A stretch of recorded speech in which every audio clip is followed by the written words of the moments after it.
Ecclesiastes chapter 9 verse 5. Alam ng buhay na siya ay mamamatay. So, bawat isa sa atin, alam natin, hindi tayo mamamatay. Ngunit, ang patay ay walang anumang nalalaman. Pag namatay na ang tao, walang nalalaman yan. Sapagkat yung espiritu niya mapupunta sa altar ng Diyos o sa espiritu ng kulungan ng mga espiritu. Doon lang pupuntahan ng espiritu. So wala nang nalalaman pagpatay. So ito yung sinasabi, yung idol hindi buhay. So ino-offeran natin yung mga yung mga namatay natin, hindi na sila buhay. Wala na silang nalalaman. Wala na silang pag-asa at nakakalimutan ng lubusan.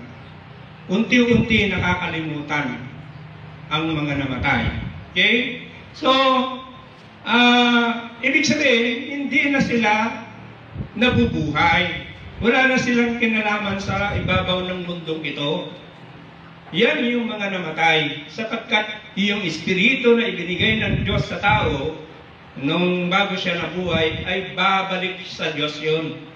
Either doon sa altar ng Diyos o sa